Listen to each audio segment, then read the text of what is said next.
talk to you today about Samuel, who we heard about in the first reading this past Sunday at Mass, and we also heard about in our prayer this morning.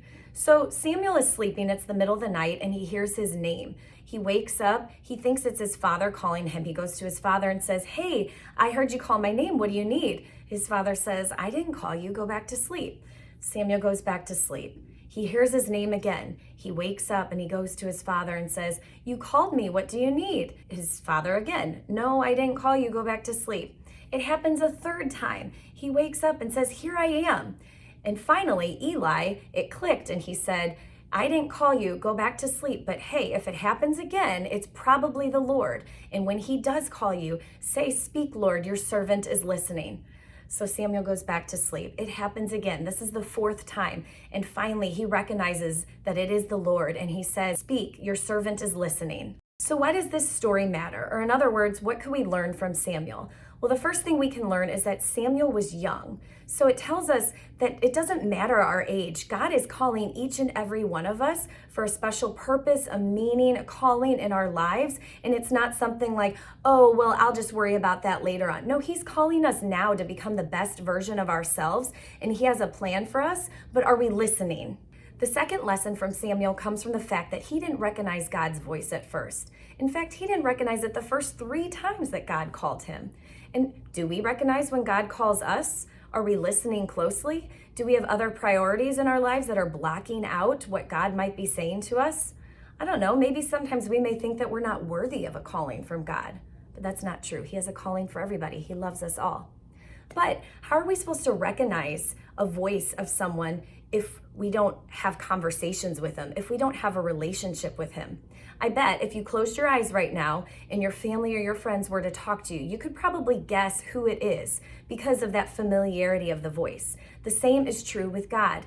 If you don't have a prayer life, if you don't have a relationship with him, you may never hear his voice speaking to you. But when God speaks to you, it's probably not going to be this big miraculous moment where the clouds part and there's light coming down and you hear, "Oh," these heavenly voices. You know, it's not as dramatic as that. But there are other ways that God speaks. And if we never have conversations with him, we never learn how to listen for his voice. Prayer is not a one and done situation. It's a relationship that we build upon.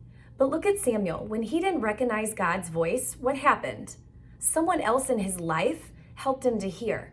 Are there times in our life when we're looking for an answer to a prayer and maybe somebody gives us advice or tells us what to do? And that could be God's way of speaking to us. We learn from this story that we never know when God might be calling us. For Samuel, it was in the middle of the night. You know, we often hear the saying, God works in mysterious ways. And that's true. We don't really know the inner workings of God. And he definitely doesn't work on our time. And so we must always be ready for when that call might happen. We don't want to be caught sleeping. The final lesson we can learn from Samuel is his response. When he finally realizes that it's not his earthly father calling him, but his heavenly father, he says, "Speak, Lord, your servant is listening." It's complete conformity to God's will. He's abandoning his own desires to do what is pleasing to God. And he just does it so effortlessly. Are we like that? Or are we hesitant sometimes? We're like, "No, I think I know what's best for me," instead of listening to God.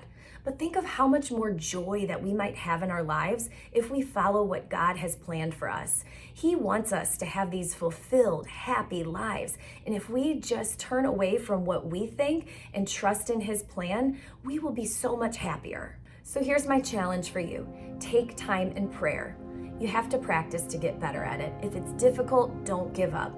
Second thing, listen for God's call. Is he speaking to you with those gut feelings that you experience? Is he speaking through a family member's advice? Is he speaking in prayer?